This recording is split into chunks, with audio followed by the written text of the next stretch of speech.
counsel to hundreds of organizations in the areas of higher education, independent schools, hospitals, conservation, human services, churches, and faith-based organizations. He currently serves as the vice chair of the Giving Institute, leading counsel to nonprofits, and is on the board of Giving USA Foundation and serves on the board of the Atlanta Police Foundation. David obtained his CFRE in 1990.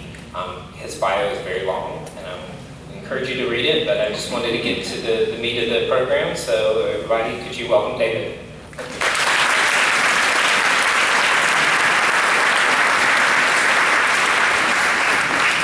All right, can you hear me now? I've got to get the technology working here, so give me a second. All right, here we go. Giving USA 2017. Just as background, for those of you who don't know, Giving USA is the longest running survey of philanthropy in the United States. Actually started it in 1956. The American Association of Fundraising Council started it, which is the predecessor to the Giving Institute. Our research partner is the School of Philanthropy at Indiana University, and they do all the research on it. And because we've been doing this for so long, we were talking about this earlier, we're able to do real good comparative analysis of what's happening. We've been using the same methodology for a very long time. So as I told somebody, even if the number isn't exactly accurate, it's completely accurate relative to all the other numbers. So the trends work, right? Couple things first in terms of ground rules for today. So, first one is this. I have a 16-year-old and a 14-year-old at home. So feel free to interrupt me anytime you want. It will not throw me off, it'll feel just like home. Secondly, I have a 16-year-old and a 14-year-old at home. So if I lose you, feel free to pull out your cell phone, completely tune me out and stare at it. I probably won't even notice that either. Okay. Lastly, some of you know this about me. I believe that I'm funny. It may not be true, but I believe it. And I have 37 slides of data here for you today. Most of it in charts, some of it in tables. So if you don't believe that I'm funny too, this is going to be a very long hour for you. So I'm going to say things that I think are funny, and I would encourage you to laugh. If you don't laugh, I'm going to point out that it was funny, and then I expect you to laugh. That's it, 3 rules. Are we all clear on that? All right. So, love this quote when I'm dealing with data from our friend Mark Twain. It says, get your facts first, then you can distort them as much as you please. That's what we're going to do today, a little bit. So, you've probably already seen this headline. Came out about a week ago, $390.05 billion for philanthropy last year. This is the new world record. The previous high was in 2007, and we've been climbing to get to this $390.5 billion. Those of you who are familiar with Giving USA data are familiar with how this breaks out: individuals, corporations, foundations, with individual giving being 72% and then the 8% bequest, or around 80% of the giving there. What a lot of people don't know is that foundation slice of the pie, we've estimated it here at 50%, but some estimates say that as much as 64% of that is actually family foundations, where the original donor is still alive and making the giving decision. So it really is more like individual giving than institutional foundation giving. So we sort of lump that in there and say that really we're dealing with almost 90% of all giving being individual giving. And so does anybody know who this guy is? If you do, you're 112 years old. Where's David Martin? Who we got? This is Willie Sutton. So Willie Sutton is a famous bank robber, and when they finally caught him, they said, Willie, tell us, why did you rob banks? And Willie said, because that's where the money is. So why do we focus so much with our clients on individual giving?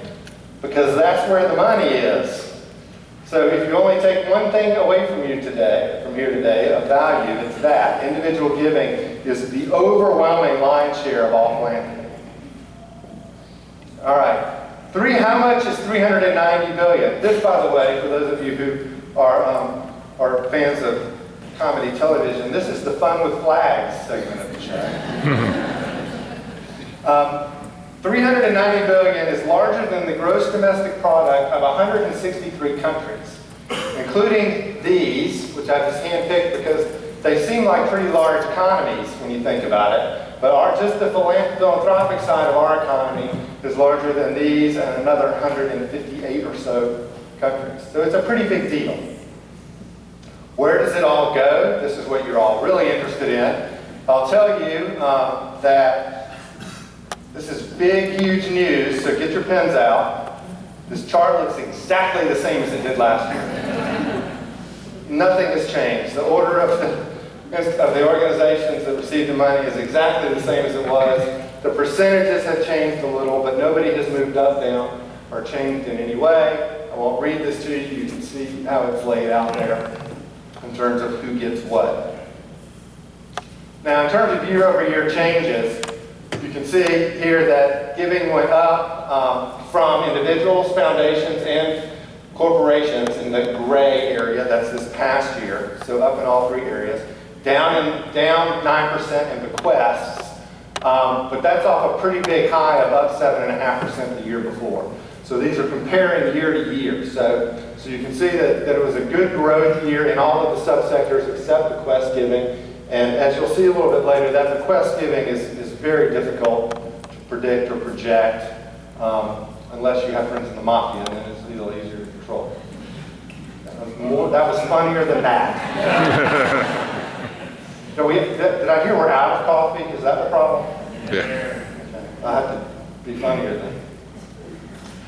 In terms of where the money goes to, you can see in the gray areas that every single subsector was up this year.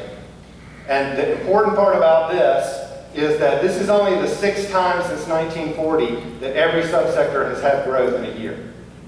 So every subsector had growth last year in terms of influx of money in. This chart's the total giving. You can see the growth. You can see the recessionary years are there in the gray, and you can see where we've had the downfall, the big drop in 2008, and the growth curve coming out of that has been pretty steep to get us back up to this 390 billion record. We're on pace to hit the 400 billion mark, which will be pretty landmark. But you can see where we are. You can see the growing has slowed a little bit. We're hitting a little bit of a curve, but I think that's consistent with what's going on in the economy overall. Giving by individuals. So giving by individuals, up to 281 billion of the 390. And the interesting part about this, you can see the growth there in the ups and downs, is that 5.5% of individual giving in 2016 went into donor advised funds. Somebody was asking about this earlier and the impact of donor advised funds. And that is one of the impacts that it's having, is that it's taking off, 5.5% of the largest giving subsector is going into donor advised funds now. Y'all can't stop me if you have questions as we move along. I don't know the answer to that because they didn't do that statistic last year. They didn't have a metric on being able to get at that. So I did ask them that question, and their answer was the same as the one I just gave you, which is we don't know. We didn't do the math last year. They offered to do the math for a fee, and I declined. But we can talk after if you want to. Sponsored research is a big deal. Giving by foundations, you can see also up significantly, continuing a growth curve. This is really fairly tightly correlated with what happens in the stock market, because as foundation assets grow, their payout requirements get larger and they're required to give more, so this really does track fairly tightly with what's going on in the stock market. And if we charted that against it, you'd see the dip in 2001. Some of you in here are old enough to remember the dot-com bubble and the little recession we had there, which hit the market pretty hard and foundation giving went down. And of course 2008, which hit the market extremely hard and actually suppressed foundation giving for several years there as we came out of that hole. Here's the giving by bequest. So I mentioned it's unpredictable. I routinely tell people when I present this data that if you're ever hooked up to a machine in a hospital and you see that chart next to you, you are in it deep. You have got a problem. But I actually went back this year and grabbed a chart of a fibrillation, a ventricle fibrillation chart, and put that up there against bequest giving. Maybe I have a morbid sense of humor, but I find it ironic that the bequest giving chart and the fibrillation chart look kind of alike. But you can see that it moves around a lot. This is heavily influenced every year by one or two large estates. And those really large estates that move this don't always settle in the year when the person passed away. So just because you see someone with extreme wealth pass away, you won't necessarily see the spike in giving that year. It might take 2 or 3 years before that estate is finally settled, and you see that philanthropy pop out. But it's really difficult. There's no way to really project this. It's really sort of happenstance and good relations. Giving by corporations up again. Finally reached its return to surpassing its former high point, which was 2007, was the last time giving from corporations was this high. You can see a lot of ups and downs there. Giving from corporations is highly correlated to corporate profitability. So as you see corporate profit go up, you see philanthropy corporations go up. And it is growing in terms of dollars. It's not growing much, and we'll talk about this in a minute, in terms of its share of the overall giving in the subsector. This really helps you to see the trends better than the individual chart with the ups and downs, especially when you take a look at bequest, which is the second one from the bottom. You know, the line chart is all over the place. But if you take it and group it into these 5-year intervals, you can see that giving from bequest is really fairly flat. Even though it bounces around year to year, overall it's fairly flat. You can see that giving by corporations is exactly flat as a percentage of all giving, it's 5%. And then you can see the growth in the giving by foundations and really what the giving by foundation giving has done to the individual giving. Because everything else is pretty much flat. So if individual giving is shrinking, it's losing market share to foundation giving. Which gets back to what I said earlier about so much of that foundation pie, slice of the pie now, is actually individual giving with the checks being written out of a different kind of bank account. So you can see where we've had a little bit of a trade-off there in terms of source from individual giving to foundation giving as we moved over time. Total giving, see here, $390 billion. Back to the donor advised fund issue, which is a really hot topic. 3.7% of all giving out. Remember, 5.5% of individual giving going in to donor advised funds. 3.7% of all giving out to charities from donor advised funds now. Becoming a really significant number. It is getting to the point where we're having conversations at the Giving USA Foundation about tracking it separately. Right now, it's actually lumped into 2 different places.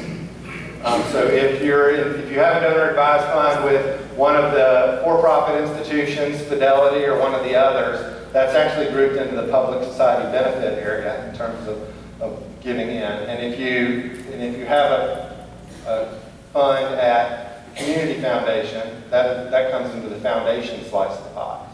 But we're actually talking about, now that this is 3.5%, approaching 4 or 5% of giving, that maybe we need to begin to track it and keep track of it separately because it's a pretty significant phenomenon. At 3.7%, a couple more years, we may see a larger slice of the pie coming out of donor advised funds than out of foundations, which does seem to warrant tracking it separately and monitoring that trend more closely. Giving as a percentage of gross domestic product. Those of you who have seen this show before know that I hate this slide, but I show it anyway. You'll see a lot of commentary about trying to move giving as a percent of GDP up, about setting that as a goal for the subsector. Can we move giving as a percentage of GDP higher? You can see that it's pretty close now to the highest it's ever been.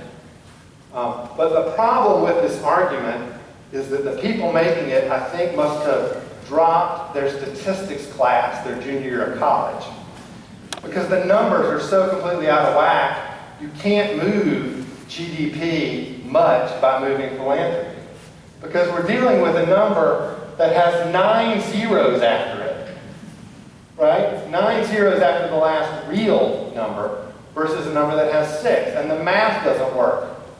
You're dividing a huge number into 390 billion is not a small number, but compared to 18 trillion, it's a pretty small number. So when you start to do the math on this, you say, okay, let's say GDP goes up 3%, which is really not even good. It's just acceptable. And let's say we move giving up 50% next year.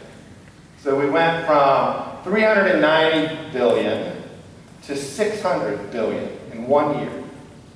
We would still have to, with GDP going up and giving going up, even if we went up 50%, we would still only be able to move it less than a full percentage point if giving went up 50%.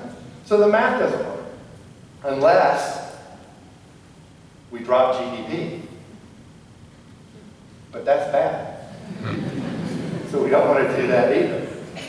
So I think we need a new goal in the sector other than trying to push up giving as a percentage of GDP, because I just don't think it's doable. Maybe a better goal for us as a society would be giving as a percentage of disposable income. Since 90% of all giving is coming from individuals, maybe we should focus on that, because I think that's a number we can move. But we're really not going to move giving as a portion of GDP if we want to grow GDP. Because if GDP grows at 5%, which would be a healthier growth rate than 3%, then this really gets more difficult. All right. Off the soapbox? Okay. Off the soapbox. All right. I mentioned before that the best predictor of philanthropic behavior is the performance of the stock market. Specifically, we track it with the S&P 500. We actually didn't start doing this until 2009.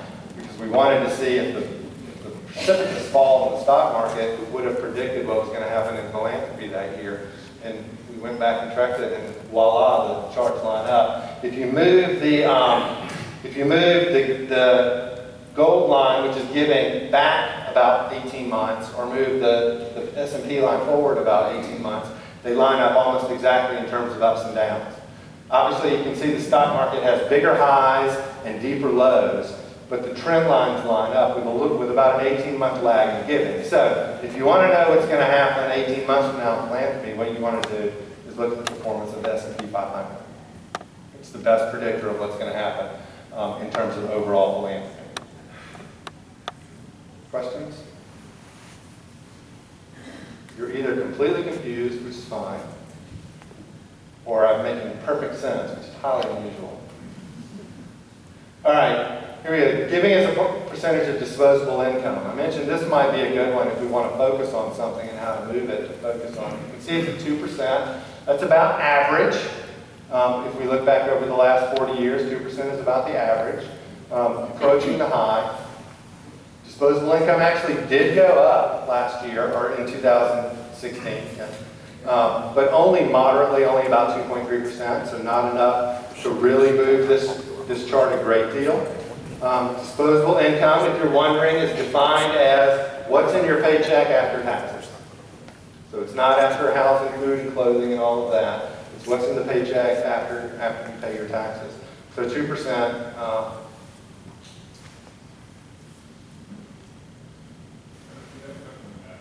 Yep.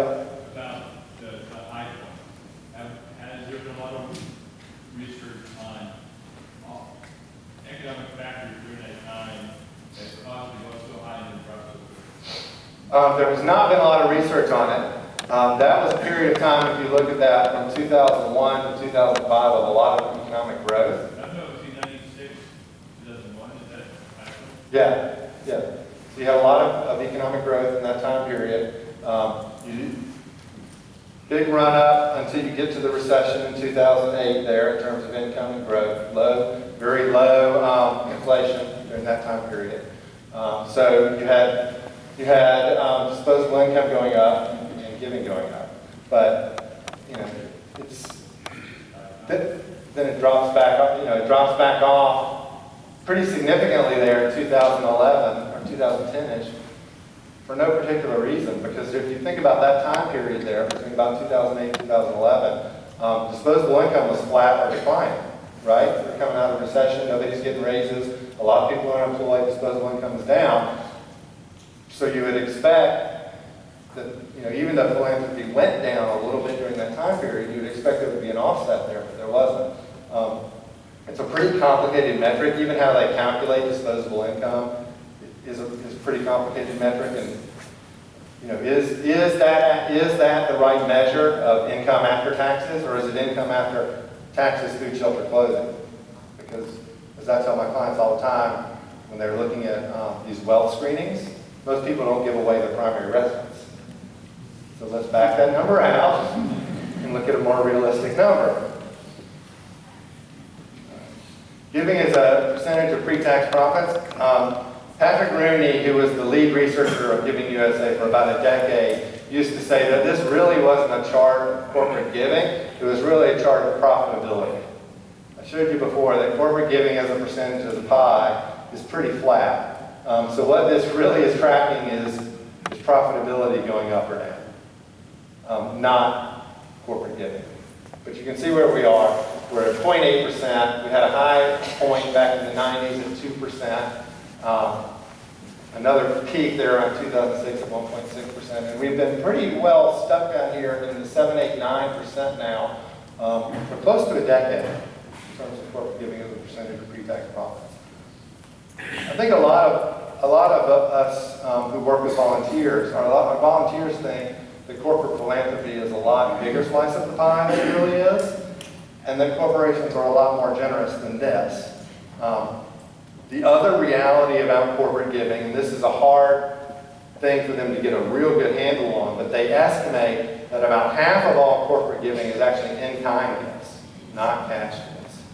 And that most of that in-kind giving is two sources.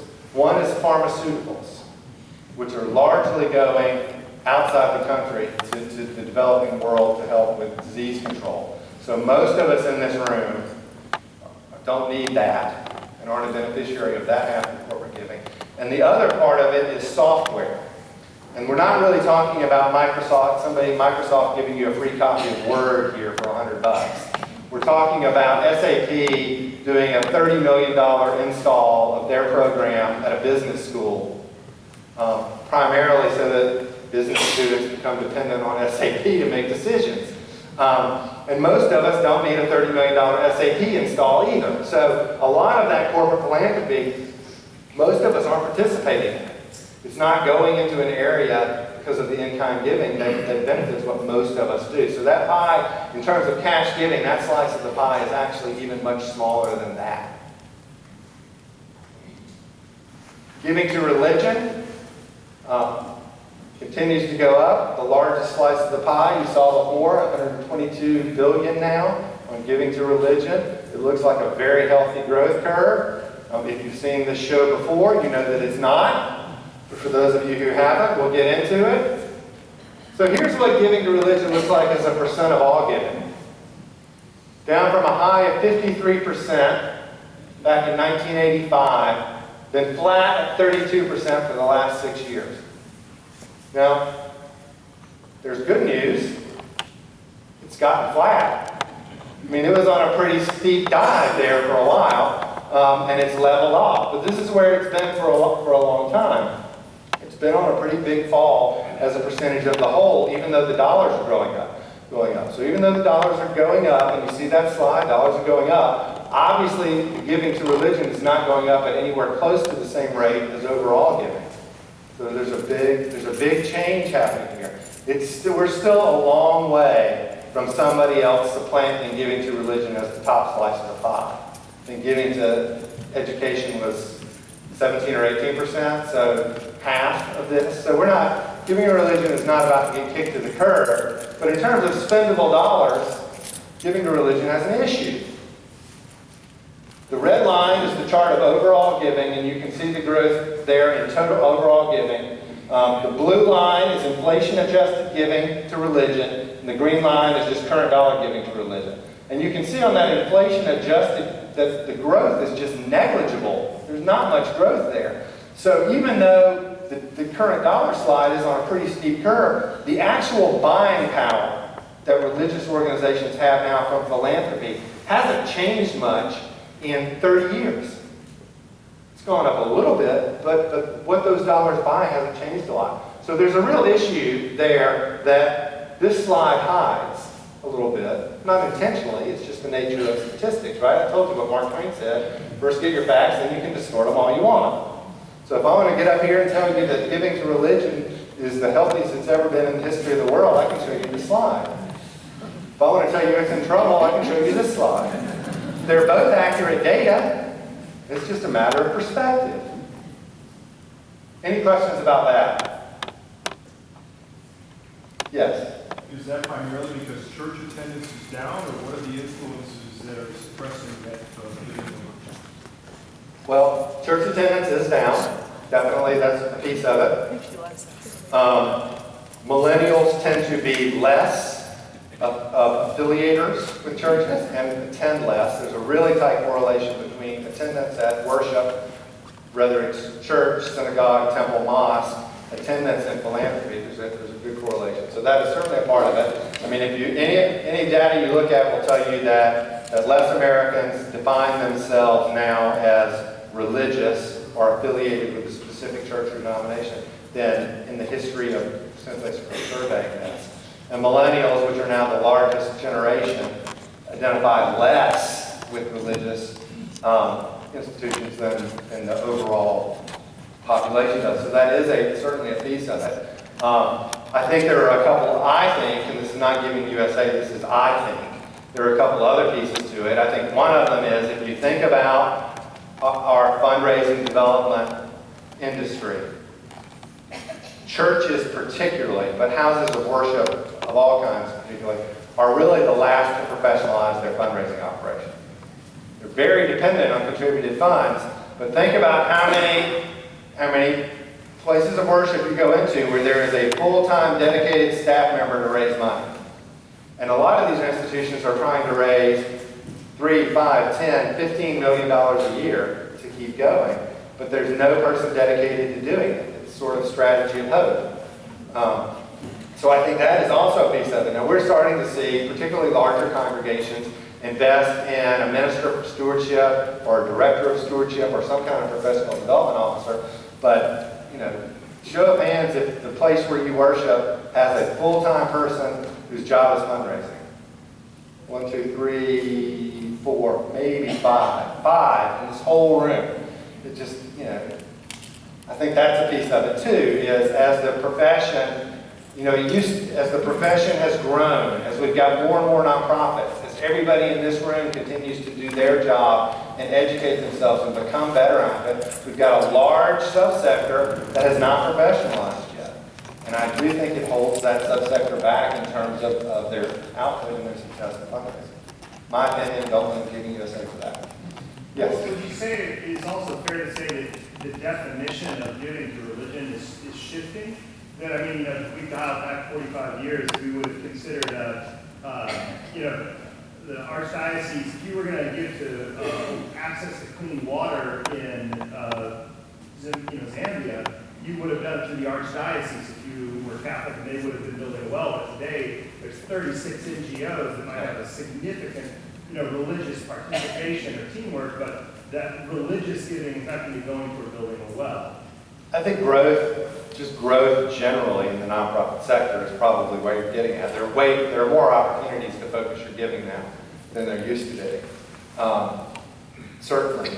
But I think another piece of that is those other 13 NGOs that are doing that are doing a great job of promoting to you that they do that. Whereas the diocese may not be promoting it to you at all or not well. So I think all of those are factors. But I think when you are dealing with a situation like this, and you're looking for cause and effect, it can't all be outside of you, right? There has to be some responsibility internally. And to me, that internal thing is, it's just an area that has seen it as bad to professionalize fundraising. Anything else on that? It's my favorite topic. All right. Giving to education, $59.7 billion. last year. I've got another statistic about that in here somewhere. Where's the growth rate on that? Yeah, 3.6% growth. So faster growth than the total giving. Faster growth in the economy as a whole.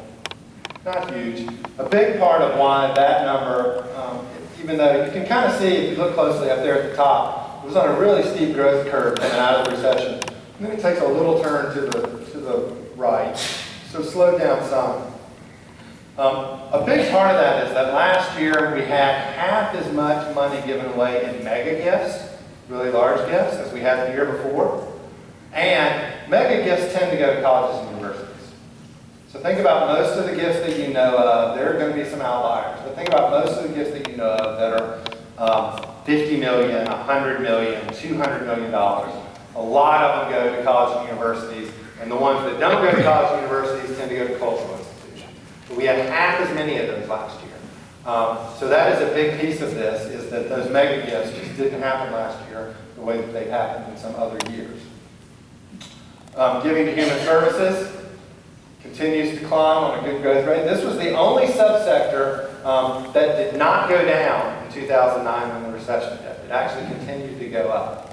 And a lot of that has to do with people refocusing their giving because they recognized human service needs as a result of the recession. So it actually did not go down. Now you can see that it took a little dip sort of after as people readjusted their giving, but it didn't go down during the recession time. Giving to foundations. This looks a lot like the bequest giving slide a little bit. Big ups, big downs. Somewhat correlated with the stock market, but not really. People tend to want to contribute appreciated assets into foundations. So you can see if you have a period where you don't have a lot of appreciation in assets, you don't tend to have a lot of money going into them. But when you get into a period where you have big increases in the stock market there, 2011 to 2014, you see a lot of money going back into foundations. Slowed down some now. Now I want to point out that remember that giving trails the stock market by about 18 months. The stock market was down in 2015. So you see that we had very slow growth in 2016 in foundation giving, which would correlate some with that giving being down 18 months earlier with the stock market being down slightly. Giving to health, fast growth on giving to health this year. One of the subsectors that grew the fastest at 5.7%. You see that there was this giant spike in about I think we decided that was 1997. That's not because everybody got worried that they were going to get sick and wanted to invest in healthcare. It is because around that time period, some of you will remember that a giant not-for-profit organization called Blue Cross Blue Shield decided that it wanted to become a for-profit organization instead of a not-for-profit organization. And the government let them do that, but they made them take a huge chunk of historic profits and put it into private foundations that would support health care in the communities that they served. So all that money got dumped into the sector at once when that transition happened, and it caused it to start to spike. But if you take that spike out and just sort of continue the line there from where you see 13.46 up to that 22.4, other than that, it's been pretty consistent growth. But that is an anomaly. That's how one giant entity can move this kind of data. And if you don't know, you look back and say, what were we doing in fundraising for health in 1997? They called that public society benefit. This is where the donor-advised funds at the institutions live. So the Fidelities and others, the ones that are not housed at community foundations, get counted here. So what you see in that steep growth in the public society benefit chart is not necessarily more giving to United Way or United Jewish Appeal or the Combined Federal Campaign, which are also in this data, although there certainly has been growth there. But most of that growth is being driven by gifts into donor-advised funds at those institutional funders. arts, culture, and humanity, good growth. This is the sector, we look back at this historically. The arts subsector gets hit the hardest in any recessionary period. It's the first place people pull back. But also, if you look back at it, you'll see that it's at one of the fastest to recover as well. So people pull back from it, they focus their giving typically on human services and healthcare and other direct needs and away from arts. So once that pain is over, they tend to come back to it in a big way. Although I can tell you, we do a significant practice in the arts, and that is not, you don't take great solace in that when you're in the middle of the down. But it's nice to know that it will correct itself.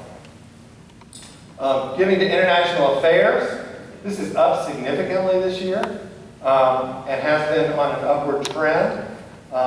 We've got a lot of strife going on around the world right now. This is mostly related to policy type issues, not direct aid that gets captured elsewhere.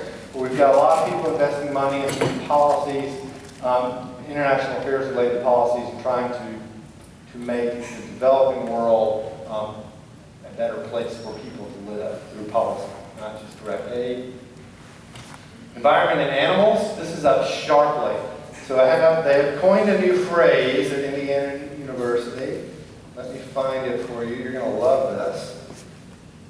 This is being heavily driven by rage donations.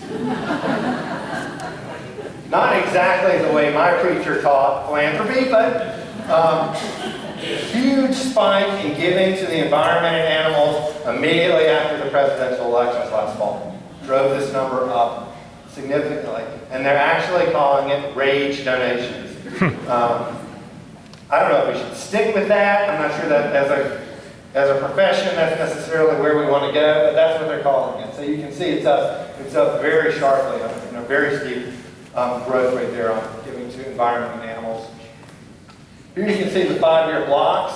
This also really helps to highlight what's happened for giving in the religious subsector as a share of the whole. You can see how much that has shrunk over time as essentially most of the others have grown. So it's not that one thing has come in and sort of supplanted giving to religion and taken away all of its market share.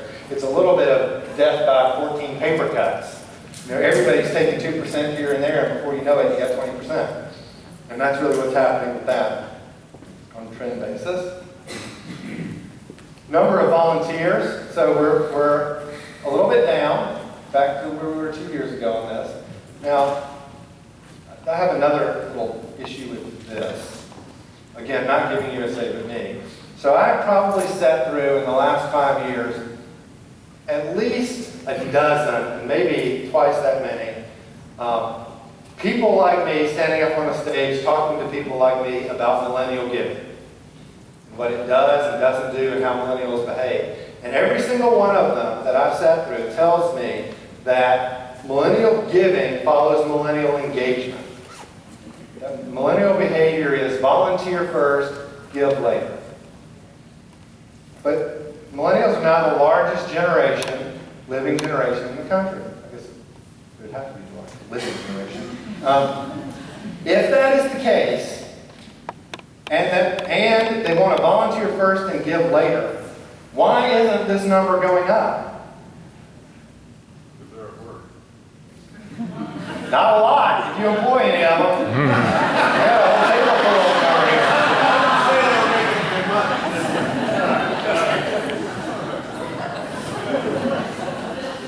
Yeah, so I'm just, I don't have an answer to this, but when I look at this chart and I think about everything I've been told, that the largest generation in the country wants to be engaged first with their time and then later follow with their money, why don't we have volunteering going up in the country? I don't have an answer. I'm posing a question, but it perplexes me.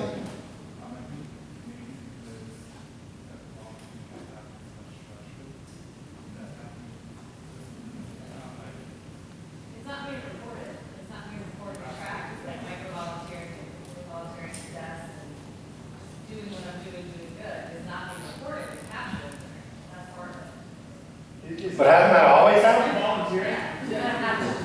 Hasn't that always happened though? So, I mean, if it's always been misreported, then it's been misreported for the last 10 years. But isn't the difference the variable that is the largest generation that's being misreported? Like, that's why it should be. That's why that number should go up. It's why it shouldn't. It should be going up, but it's not going up because it's the largest group not reported. But it should grow, to me, I think it should grow up anyway. Because even if we're misreporting half of it, we've always been misreporting some percentage. Yes?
I think some of that is true. I think what we're measuring here, though, is more of I come down and I serve meat and I serve But if I don't meals. understand that as volunteering, because I don't understand this whole social media. Well, I think that gets back to the point about unstructured volunteering. So that's not something we're not counting it because we haven't asked them to do it. We may not even be aware that it's happening, right?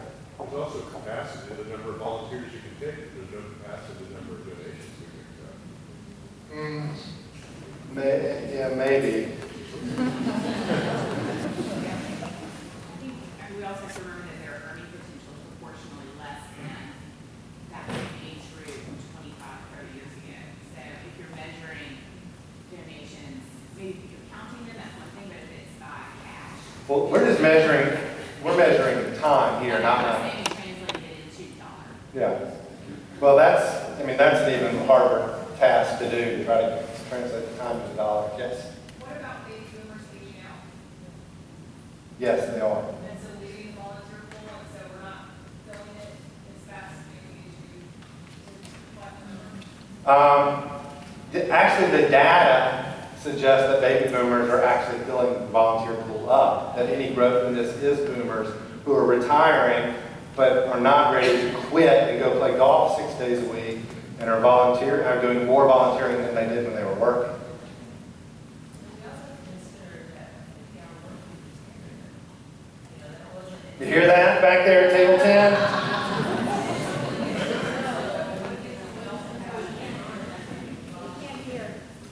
I think,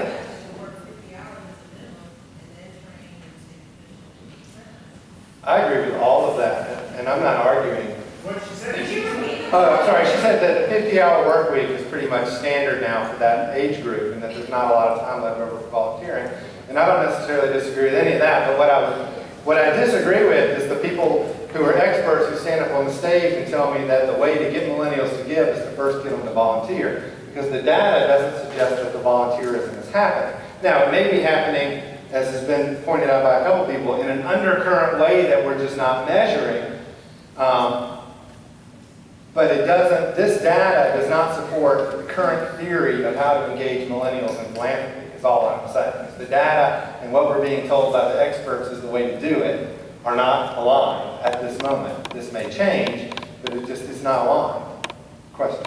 Just curious about where sort of like social enterprises are captured in this data, because a lot of millennials, speaking as a millennial, I'm claiming right now, this is a good statement. So where like Tom's shoes or where you are purchasing items and there is some charitable effect, how that sort of satisfies the need to give and, you know, you can pat yourself on the shoulder, where that's sort of captured in the overall. It would be captured when Amazon Smile or Tom Shoes or somebody else makes the gift out. So that, in the case of, let's take Amazon or Tom's boat, in that case, when they make that gift, it would be captured as corporate giving. So that's where that would get caught, not because you didn't give anything. Right? In either of those cases, you paid retail price for something, and you may have chosen to buy that something instead of another something because, oh, Tom's is great, this shoe looks just like that one, but they'll give some money away, I'm going to buy that. So it may have driven part of that purchase, but you didn't, it's not actually philanthropy on your part. It's good behavior.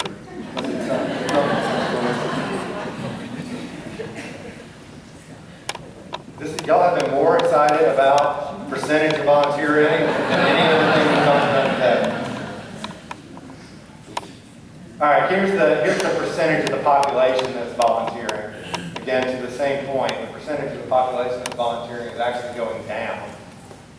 So, but we have the largest generation we say likes to volunteer. So, there's no real point to this. It just is what it is, and I think it's going to be an interesting thing to watch. As we continue to try to get a handle on millennial philanthropic behavior, does volunteerism precede giving? Can we begin to, are we going to ever be able to begin to break down giving by generation in a better, more precise way and keep track of that? And we can do it to some degree now, but it's an imprecise science because of the nature of information. I think it'd be interesting though if we had the data to overlay this with growth and not-for-profit organizations. Back, Victoria? You think we knew each other? So there's the growth in nonprofit organizations over time. No, 200,000 of them did not just miraculously go out of business in 2011. There was a the government said if you don't fill out and send in this form by the end of the year, we're going to assume you no longer exist and delete you from the database.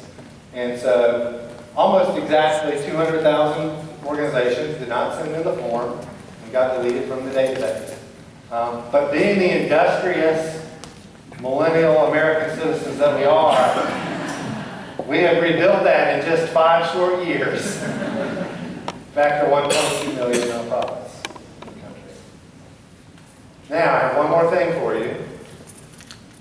If you want to buy Giving USA, this PowerPoint, the section of the book that's specific to your subsector, or the whole book, if you go to the Giving USA website, fill up your cart with good informational stuff. At checkout, put in HAAS, and you'll get a 30% discount on everything in your cart. So, go buy. Also, your purchase pays for this research. So, it's a philanthropic behavior. Your purchase of Giving USA products helps pay for us to do this next year. So, there's a philanthropic intent there, even with your discount. Thanks for having me. We've got about 5 more minutes. If there are other questions, I'm happy to take them.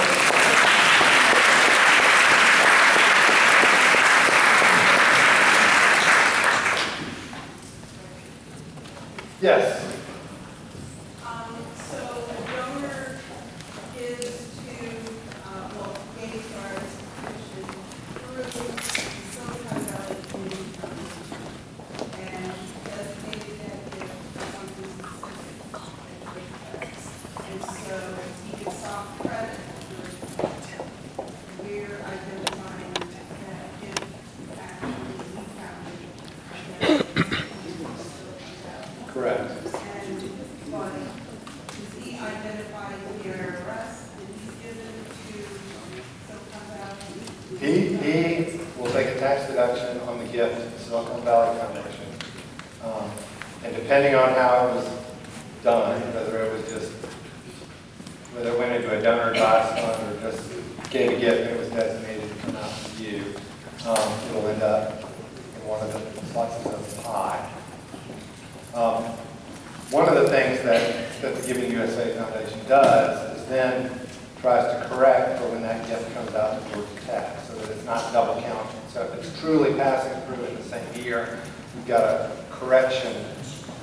Don't ask me to explain what it is, because these are PhD economist who came up with this.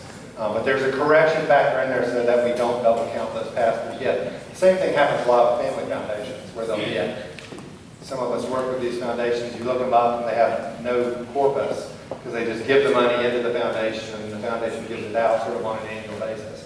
So we do have a correction for that, but his gift in would show up in giving to foundations, because that's where community foundations specifically are housed. Even if it went to a donor advised fund, that's where we would keep those. And then coming out, it would be giving them to education. Yes?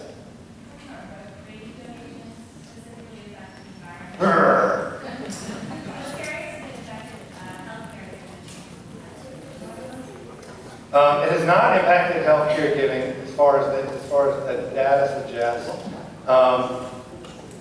Healthcare giving is interesting in that it is subject to policy change, but not in the same way that the environment was. So we had a lot of rhetoric around healthcare and what's going to happen to it, and we don't know.